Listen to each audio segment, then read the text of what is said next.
Give you a little bio about our guest speaker. She was formerly, well, first let me tell you how I met her. Lene Aguilar told me about her. She was at Biola taking a summit, and she came back and she said, "Oh man, Nancy, this woman talked on abortion," and she said it was so, so good. So I talked to her about it, called Megan, and she said, "Sure, I'll come down." So she's going to do like a quick 20, 25-minute presentation so that you will know facts of what's happening in that industry. She's the former University of Georgia gymnast. Do you hate her already? Said, "Oh." When I went to pick her up, I'm going to tell her, "Don't look at me." She's also award-winning journalist. She got a master's in Christian apologetics, I believe, here at Biola. Her and her hubby pastor. She has 2 children. She's a very down-to-earth woman. That's what a husband and 2 kids does to you. She's on the faculty for Summit Ministries, which is fabulous. I went to one of their summits, and she's also a speaker and defends pro-life. That's what I love about her. So I want Megan to come out now. I want you to know it's a privilege to have her here today. Come on out, Megan. Let's give her a big hand. Oh, you have it? Okay. Thanks, sweetheart. Hey. Thank you so much. Yeah. For those of you who have never heard that term apologetics, I was one of you once upon a time. And when I called my dad to tell him, "Hey, Dad, I'm going to go get a master's degree in Christian apologetics," he got really quiet on the phone and he said, "Sweetie, what exactly does Christianity have to be sorry for?" I had to go, no, Dad, don't disown me. That's not what it is at all. It comes from a Greek word. The word is apologia, and it just means to make a reasoned defense for something. So Christian apologetics is the art of making reasoned defenses for the truth claims of Christianity. And today we're going to do something called pro-life apologetics. That is to say, what I hope to accomplish today is to equip you women so that when you go out into the world, you will be able to make a reasoned defense for the pro-life view. After all, if it is true, it will stand in the marketplace of ideas, yes? Just like this great faith of ours. So let's start by talking about battle. That's what we're here for, right? Frontline women, yes. What I want to do to begin is tell you a story. When I was a reporter, one of the jobs I was given, great big job for a very young reporter, was to interview the World War II veterans who lived in our area. I worked for a community newspaper, and come to find out, we had quite a few. And so I had the great privilege of sitting down with these men and women and telling their stories as I heard them tell me their stories. But one of them I have never forgotten. His name was Claire Lockhart. He's no longer with us. And I remember the day that I went and met him. He lived in a Civil War era house. I'm from Georgia, so this is all these houses that are really old looking and crazy. So I walked in and he's sitting at his kitchen table. He was a little old man. And as soon as he started telling me his story, I found out very quickly this had not happened to him. He didn't become a veteran as an old man. He became a veteran as a young man. He was 18 years old. And Mr. Lockhart was in the first wave of soldiers who stormed the beaches on D-Day. So he told me his story, and when I saw that film, Saving Private Ryan, I saw it through his eyes. See, he was on one of those boats that crossed the English Channel by night. It was a long journey, took about 8 hours, and they were crammed onto the boats like sardines, he said. And the atmosphere was one that was a little varied because the men were handling it in different ways. Some were very scared and kept quiet. Some were very chatty. Some were seasick, right? And as they got over the channel, what they saw as the dawn began to break were the planes that were flying over, going inland. And Mr. Lockhart said, "You know what, that was comforting, because I knew that those guys were going in ahead of me. And they had been told that when they got to their destination, the doors on the boats were going to lower, and they were to run off of the boats and take the beaches. That was their job, to capture the beaches. And so when those doors began to lower, if you know your World War II history, well, that's not exactly what happened. The weather was different than they had planned, and little to their knowledge, the tide was in. And so when the men in front of Mr. Lockard began to run off of the boats, they didn't step into a foot of water.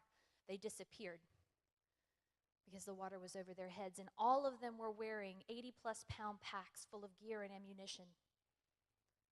Many of them never came back up. Now, the ones who did had to lose their packs. And they swam to the surface, and they swam in, and they ran up onto the beaches. But now, ladies, they had a very real problem. They were being fired upon from 3 directions, from the front and both sides, heavily. And they had nothing to defend themselves with. The movie got it right, because around 75% of the first wave lost their lives that day. And why on earth would I begin by telling you about a very real battle, an all too real battle that took place? Because, ladies, we're in the middle of one right now. The war is not coming, it's already here. The war that we face, you are being fired upon every day, from every direction.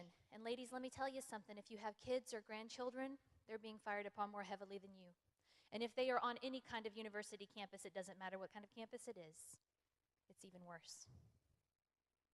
Now, this should not surprise us. Paul told us all along we'd be in this kind of battle. So the thing about this battle is it's not one you can see, because it takes place in the realm of ideas. But the tricky thing about ideas is this: they have real world consequences. Because when we apply our ideas in the real world, real things happen. Now, most of the ideas that are swirling around out there and being fired our way come back to a couple of very important questions that our culture is struggling to answer right now. And we're going to talk about abortion, yes, but in order to talk about it properly, we've got to dig down underneath it. And these questions are the main topic I have for you. Number one, our culture is struggling to answer the question, is truth really true?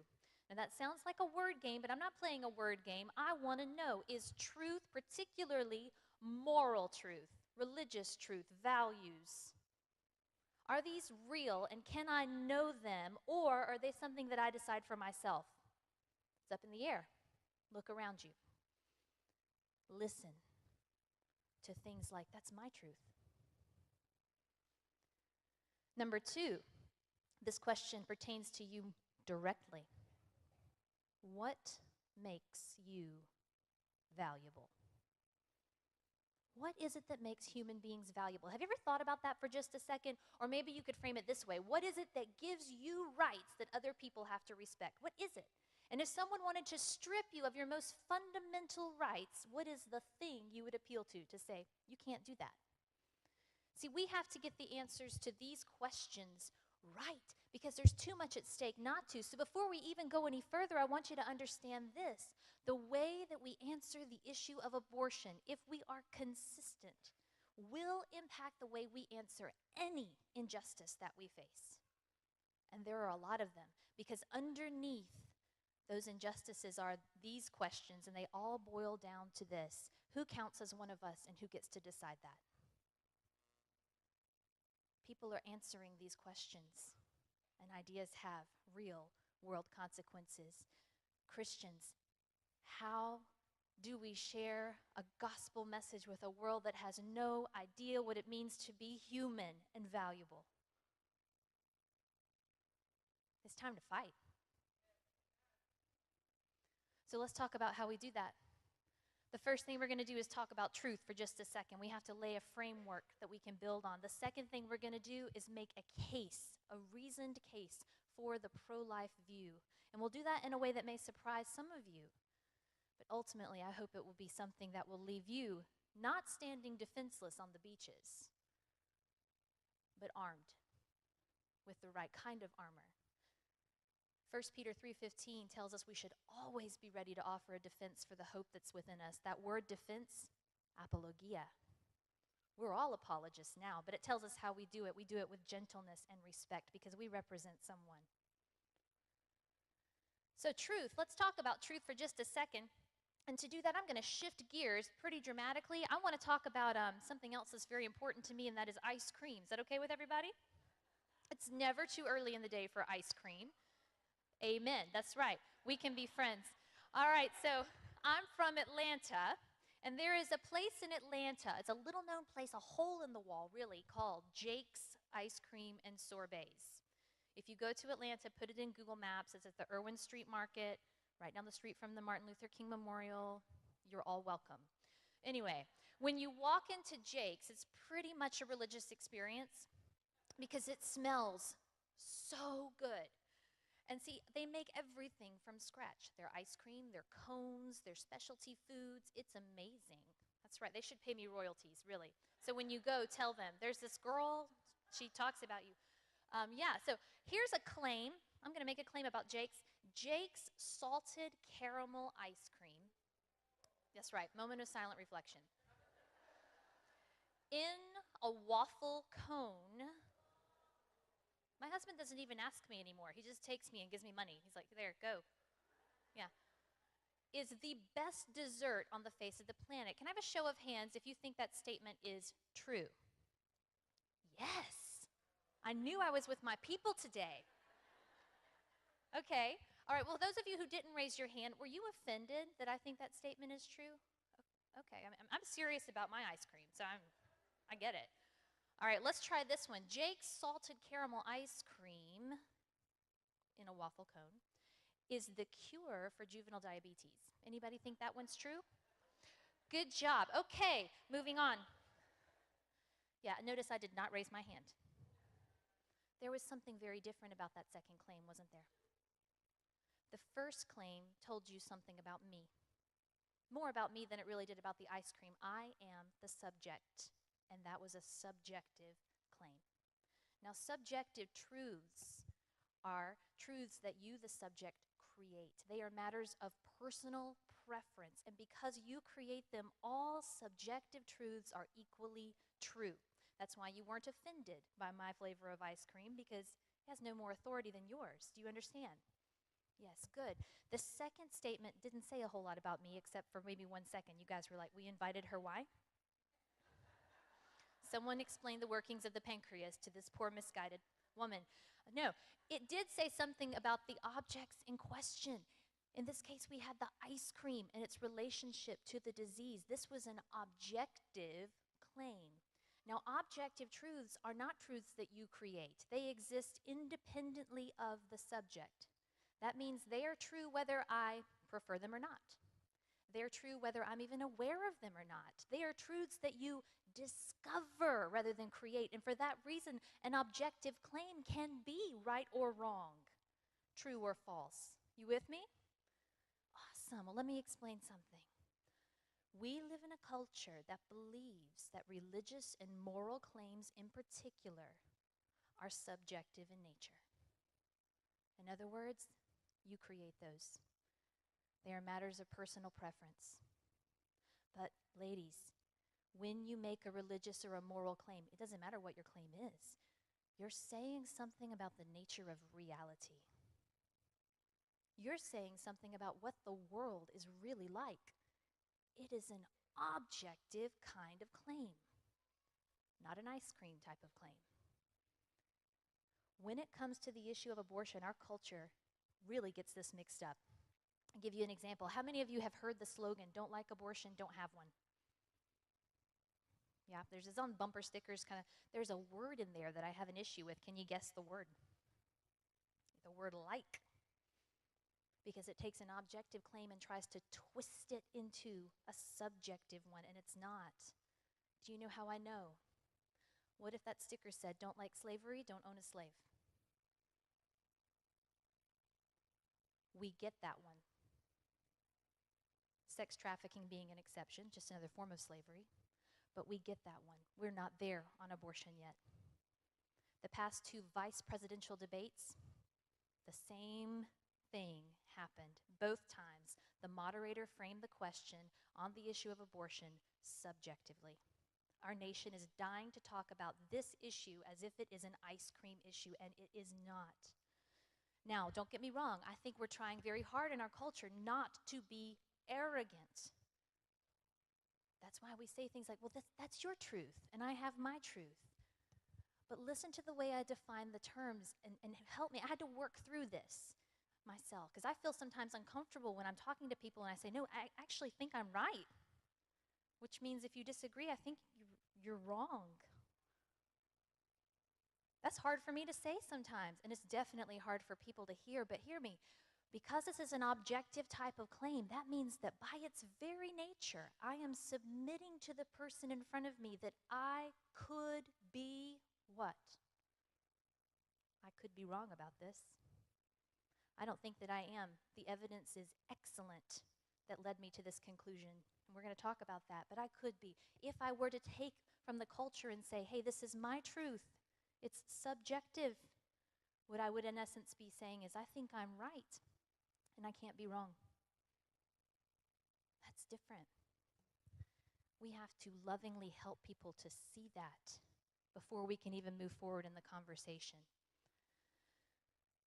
How do we shed clarity on this issue? Well, we're going to do three things. Number one, we're going to simplify the issue. Don't hear me saying this is a simple issue. I'm fully aware that there are many complex things that bump into the issue of abortion. But we have to be careful thinkers because this is a war on ideas. There's a lot wrong with abortion, as my friend Jay Watts would say, but there's only one reason abortion is wrong. So morally speaking, it is simple because the whole debate hinges on one question.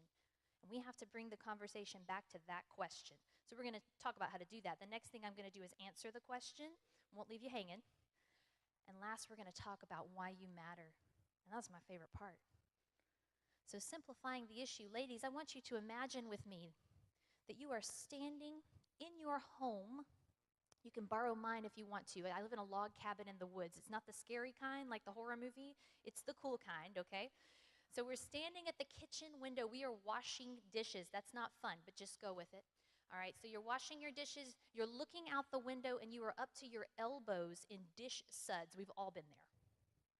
Your 4-year-old son walks into the room behind your back, and he says, Mommy, can I kill this? Now, ladies, if you have a 4-year-old son or a son of any age, you know this happens. Yeah. My son brings into our home species I did not even know existed. Remember, my cabin's in the woods. I find them in his bed, in his laundry. It's horrifying. What's your answer, Mom? How about, what are you holding? Okay, ladies, I'll just be honest with you. If my son's holding a cockroach, I'm going to help him kill it. My husband, every time, he's like, I don't understand how you create a splash radius of cockroach when you do this. And I said, because when I do that, I know that it's dead. And then you clean it up. I don't see the problem. Right? This is how relationships work. All right. If my son is holding the next door neighbor's dog, no. Right? That dog barks all night. But we'll put the dog back. If my son is holding his sister, yeah, when you marry a pastor, you have nowhere else to go for help at that point. The point is that the answer to what is it matters. Can we kill the unborn? That's the question we're here to grapple with today. You know what? I say, sure. If the unborn are not human beings. If having an abortion is no different than clipping a fingernail or pulling a tooth, as some would claim, I don't have a problem with it. But if the unborn are human, that is a different matter altogether. We have to answer the question, what is the unborn? Before we can talk about whether or not we can kill the unborn. That's the question. But most people skip that question. They skip right over it. And there are so many claims out there that skip the question. Here's how some of them go. Women should have a right to make their personal private decisions. Let me be clear about something, ladies. I am pro-choice on any number of things. I chose where I went to school. I chose to marry the most handsome man alive. Sorry, he's taken. I chose our home. We did at that point. Right? I chose a lot of things, but it's this choice that I disagree over the nature of. Another claim I hear quite often is that abortion prevents unwanted children from coming into the world. Who would bring an unwanted child into the world and let them suffer in that way? Abortion prevents the disabled children who might have a poor quality of life. This woman cannot afford another mouth to feed. Why would you make her have this baby? You shouldn't push your morality on other people. Ladies, all these claims skip the question, and here's how I know that. If I were to bring out my 4-year-old son, his name is Rogan, and have him stand right here and give you every single one of the justifications that I just gave you, not a single person in here would say, yeah, you should kill him for that reason. We know he's human. He's crazy, but he's human. Our question is the unborn human in the same way? We have to answer that question. Otherwise, all we're going to be doing all day long is what's called begging the question. That is, assuming from the outset that the unborn are not human beings. You can use a toddler as an example. Here's how that might go. Let's take this claim about poverty, which I do not take lightly. Poverty is a serious issue. But let's say you hear this.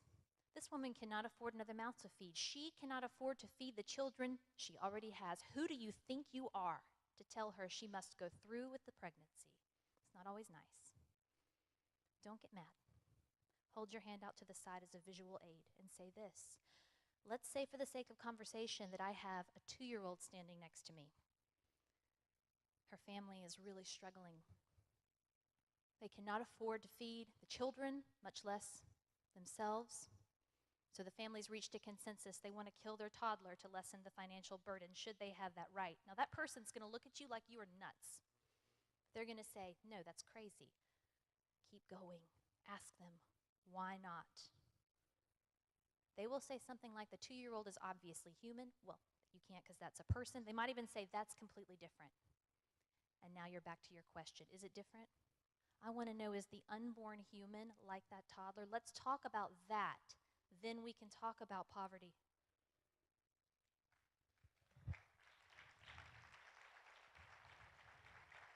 So we're back to our question, what is the unborn? We're not going to leave you hanging. I'm going to answer the question, but I want you to understand something about this question. It's not religious. This is not a religious question. I don't go to my Bible to find the answer to what kind of thing is this. I go to my science book. God's the author of that too, but you don't have to say that, right?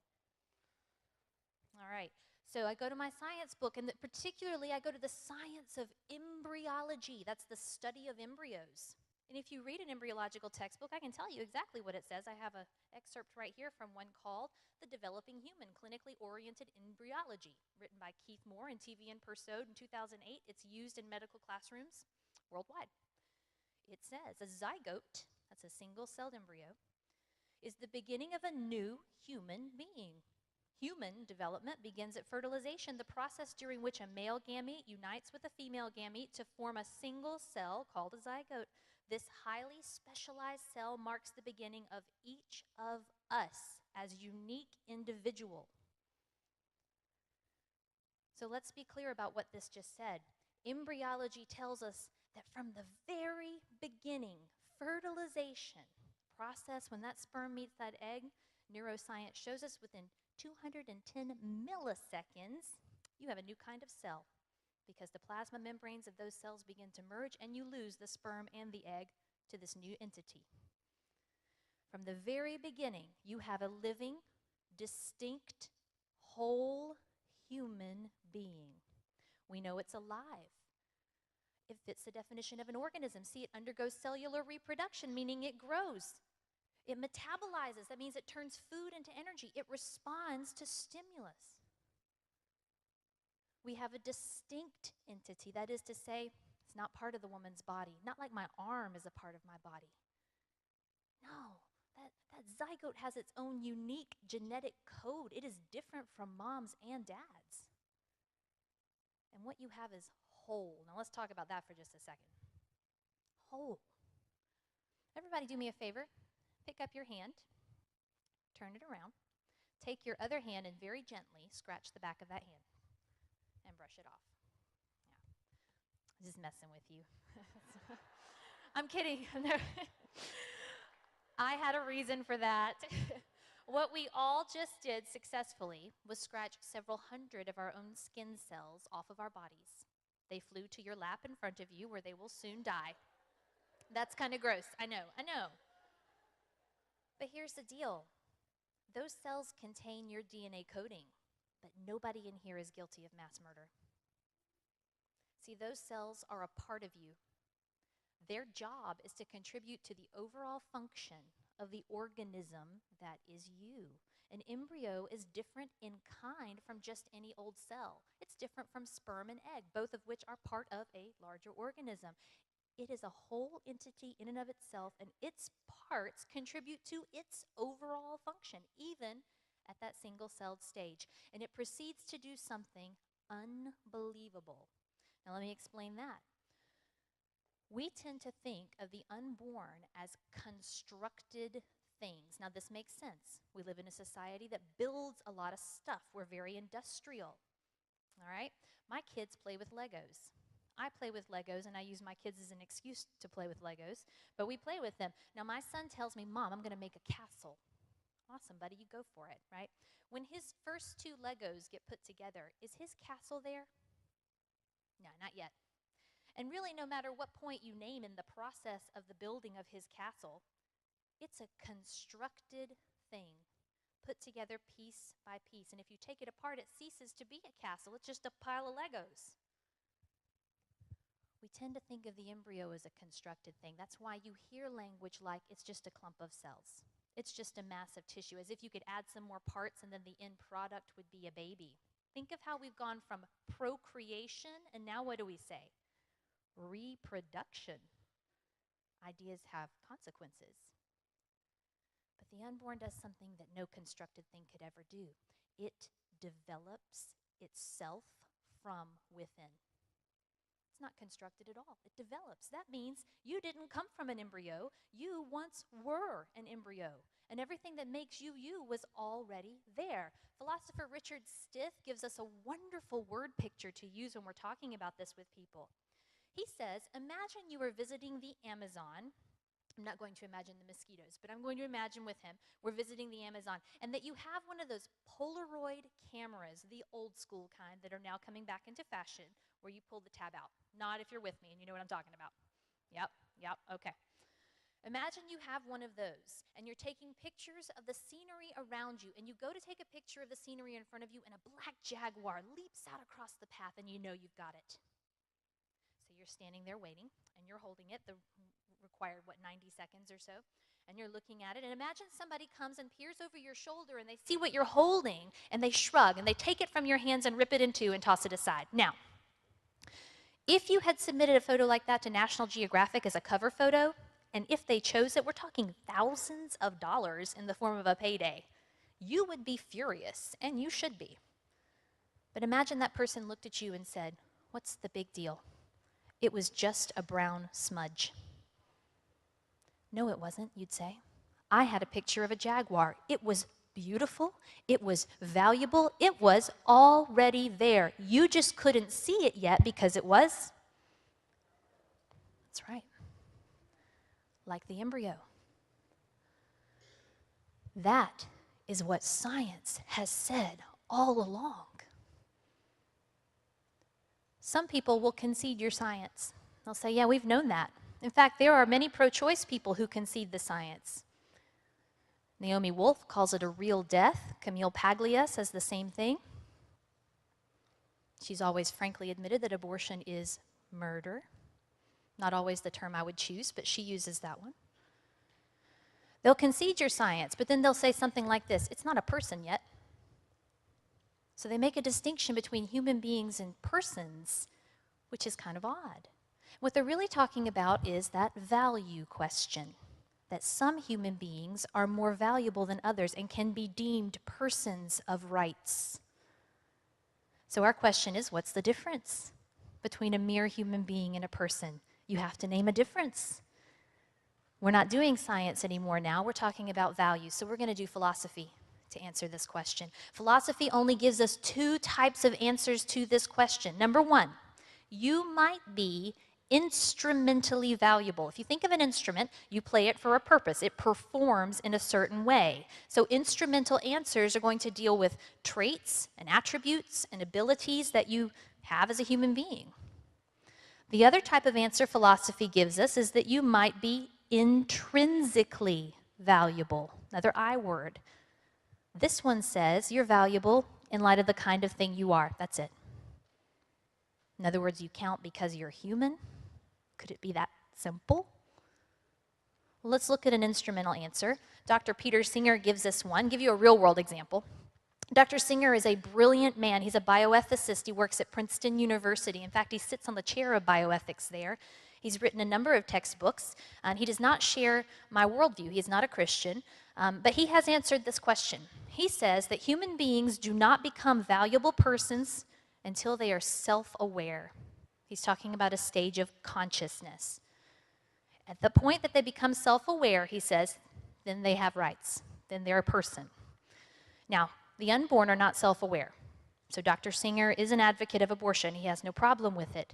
But he's very consistent in his logic, because here's the deal. Newborns are not self-aware either. And Dr. Singer has written in his textbook, Practical Ethics, used in ethics classrooms worldwide, that it should be morally permissible for parents who are dissatisfied with their newborn to consult with their doctor and kill their newborn, up until the point that they become self-aware, roughly 28 days after birth.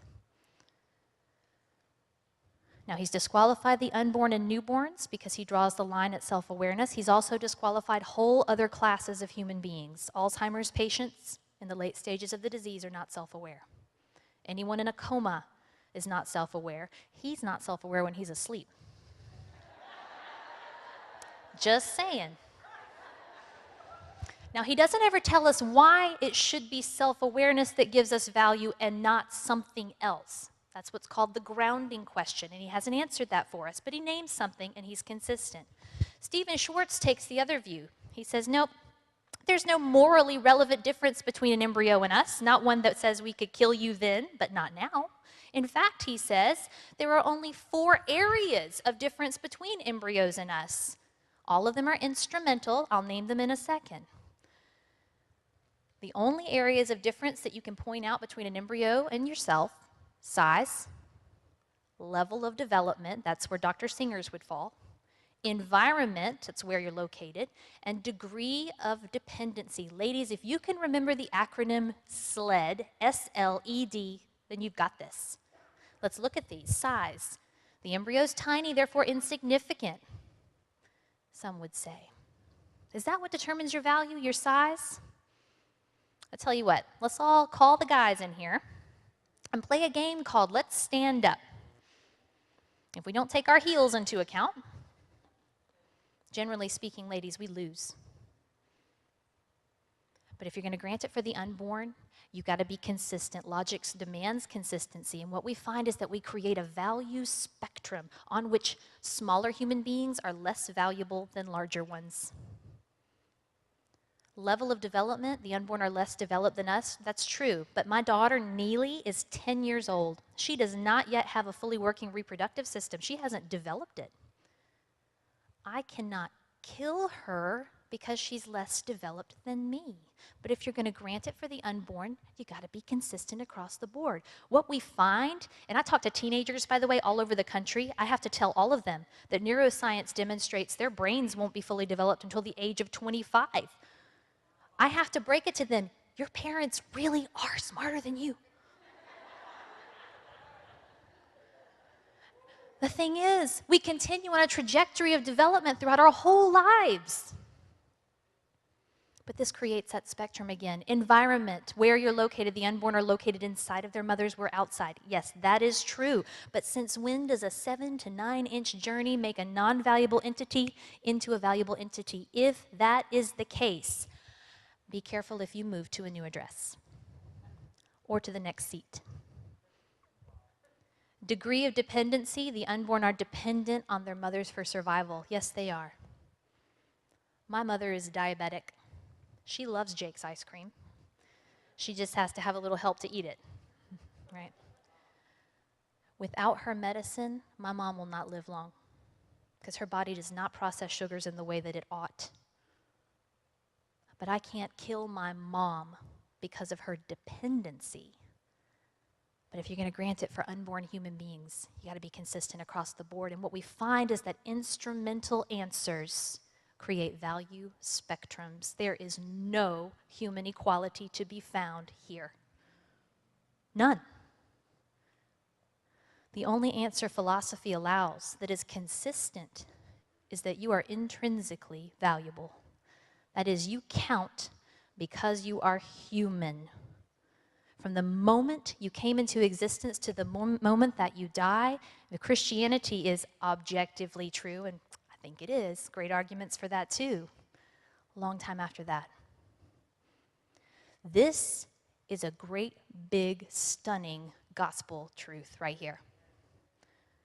This says, ladies, the same thing that Genesis 1:27 says. Page 1 of your Bible. God made human beings in his image. You are an image bearer. That was something that was bestowed to you. You didn't create it yourself. It can't be taken from you. You can't give it away. It was given to you. And to the degree, ladies, that you understand that and walk in it, oh my goodness. Let me tell you something that I've learned in this job. No matter where I go, there are always people who agree and who disagree. And that's fair. I'm here for reasonable dialogue. I presented a case that I hope if anyone in the room disagrees with me, that you'll just consider. And I hope that if you were in my place, I would do the same thing, because I think we make one another better when we discuss toward the truth and follow the evidence where it leads. This issue, no matter where you stand, causes an immense amount of pain for people. And the only thing that keeps me talking about this science and this philosophy and the things that I know for some people might be earth-shattering today. I've never met any of you to my knowledge, and I don't know what you've been through. But I will tell you this, that apart from Jesus Christ, we stand on a level playing field before God the Father. That means that he could have chosen to destroy every single one of us. And if he had chosen to do that, he would still be good, and he would still be just. That's a really hard truth. But the amazing thing is that he didn't choose to do that. He chose to send a rescuer. He came down. You know why human beings are valuable? God became one. And then he humbled himself to a single-celled zygote in Mary's womb. The infinite humbled himself that much. The greatest truly is the least. And then he lived a life we couldn't and attained a righteousness that we couldn't. And then he voluntarily laid down his life. Nobody took it from him. And when he got up from the dead 3 days later, the arguments for the resurrection are so much more compelling that it actually did happen that way, over and above the naturalistic arguments. That's another conversation for another day. But hear me say this. When he got up, he made a joke out of sin and death. That tells me that there is real hope and healing when it comes to this issue, and that we can talk about it, and that we must talk about it, because there are people suffering. Not only those unborn children who are being killed, conservative estimate is 2,500 every business day in America alone, but those who are walking around bearing the weight of a choice they made as a consequence of a war on ideas. we have the truth to offer them. And to the degree that you believe this gospel and that you believe your intrinsic worth, and to the degree you hear God tell you, I made you, you're mine, and you matter, you will walk into this world and be something that it can't handle. It doesn't know what to do with people like that, because no matter what instrumental reasons it throws at you, none of them stick. They just fall right off, and you begin to look like the person who came and who lived. You begin to look like him to the rest of the world. And take heart, ladies, because he overcame the world. Thank you so much for your time.